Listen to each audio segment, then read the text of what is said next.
In this crucial moment, I turn to you, Mr. President Sall, with a heart full of hope and a plea for wisdom. When you choose not to seek a third term, it was a moment of promise, signal to us all of your commitment to democracy and to the peaceful transition of power.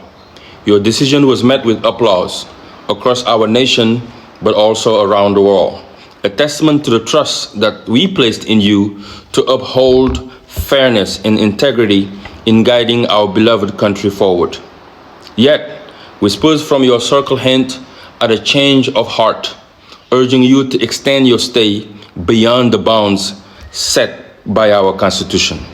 I must remind you, with all due respect, that history has not been kind and not kindly remembered leaders who clung to power at the expense of their people's trust and the principles of their nation's foundation.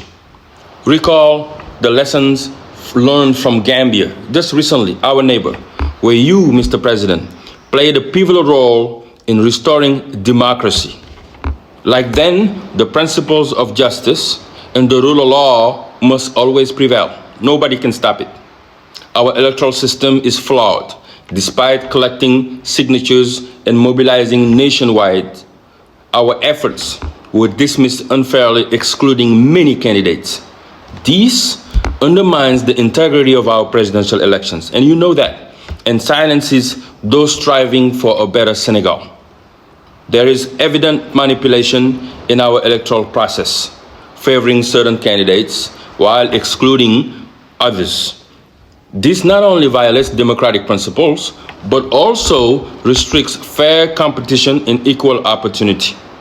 Mr. President, you don't have the right to push the elections here in Senegal. Your time is up.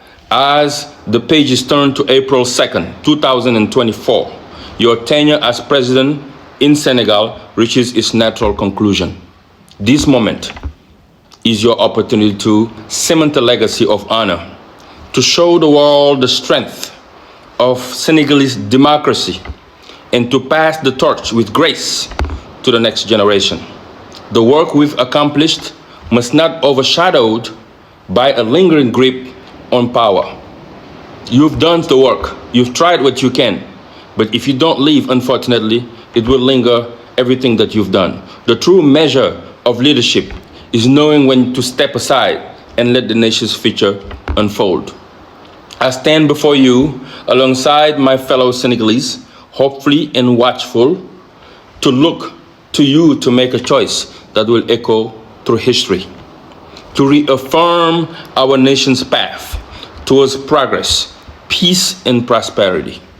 Do the right thing, Mr. President. Your legacy and the soul of Senegal await your decision with bated breath. At this pivotal juncture, our beloved Senegal stands at the crossroads of history, beaconing a transformative leadership. Our nation's soul aches as we witness the tragic loss of our young people, our youth, to the Atlantic Ocean, turning it into a vast, silent graveyard for our children. The perilous journey through Nicaragua, embarked upon by countless young Senegalese, filled with desperation, is a testament to the dire lack of hope and opportunity with our brothers. Our diaspora scattered across the globe watches with heavy hearts, yearning to contribute to the land they call home, the land of their parents, the home of their fathers and mothers, yet find themselves crippled by despair across the world. Freedom of the press comes from allowing national televisions and journalists to work freely. How can you agree, Mr. President, to shut down a TV channel that once helped you voice your opinions, especially when you were against the former government, just in 2011 and 2012? Now the internet is being controlled to benefit you and your government. You are doing exactly what you criticized the previous government for in 2011. This can't go on. Senegal isn't owned by just one person. It belongs to all of us. We believe in a democracy, not a kingdom. We live in a democracy, not a kingdom. You can't just ignore the laws that everyone must follow. I stressed the need for an inclusive national dialogue. With external interests eyeing our resources, unity is extremely important for all of us. I urge you, Mr. President, to release political detainees like Usman Sonko, the leader of the opposition, and Bassirou Diomaye Faye, facilitating their participation in dialogue for Senegal's prosperity. Many young people from Senegal are in jail right now just for their political beliefs. They don't belong behind bars. They should be set free. Help build our country's future. Senegal needs all of its children today.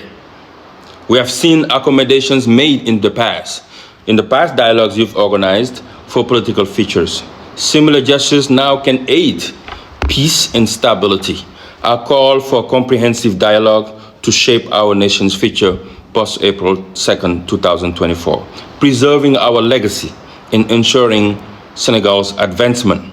Since 2021, our nation has witnessed the tragic loss of young lives amidst unrest, with no thorough investigation to bring justice.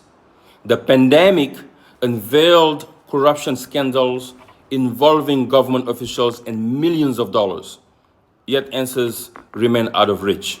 Remarkably, the push to investigate with the goal of delaying elections was mobilized in just 3 days. This old style of politics no longer serves us, as we have sought to protect our own, including those in power. The young souls of Senegal, the very future of our nation, have been sacrificed. The time has come for a seismic shift in political arena, to usher in an era led by a new generation eager to serve their country, inspire and elevate our country to new heights. Our institutions of learning, like the biggest university in our country, Cheikh Anta Diop University, lie dormant, with doors closed to the dreams of our students for nearly a year now, emblematic of a broader crisis of hopelessness engulfing our nation. The aspiration to leave, fueled by a lack of viable prospect, has become the unwelcome dream of many Senegalese right now, or I will say the majority. Healthcare, a fundamental right, remains an elusive privilege, with hospitals either out of reach or beyond affordability for the average Senegalese, the Senegalese lambda. Our fertile lands, us farmers, and rich resources, rather than serving our people, have become the bounty of foreign interest, leaving us rich in potential, yet impoverished in reality. One of the richest countries in the world, natural resources, but still one of the poorest in the world because of lack of leadership. Mr. President, the irony of our wealth in natural resources juxtaposes our standing among the world's poorest cannot be overstated. Our generation is poised for change, not merely dreaming of a brighter future, but determined to forge it into our reality. Amidst the shadows of escalating poverty and unchecked corruption, the call for renewal grows louder, a clamor for leadership that embodies integrity, innovation, and exclusivity. We stand united in our demand for a new dawn for Senegal, for a Senegalese leadership where meritocracy eclipses political loyalty and the welfare of the nation precedes personal gain. After 12 years in power, the time has come for fresh perspectives to steer our country toward prosperity and dignity for all. This moment, Mr. President, is yours to define. The choices you make today will echo through the annals of history, scrutinized by generations to come. We implore you to heed the call of this historic moment, to embrace the winds of change, and to lead Senegal into an era of hope, progress, and unity. Your legacy and the future of our nation rests in the balance.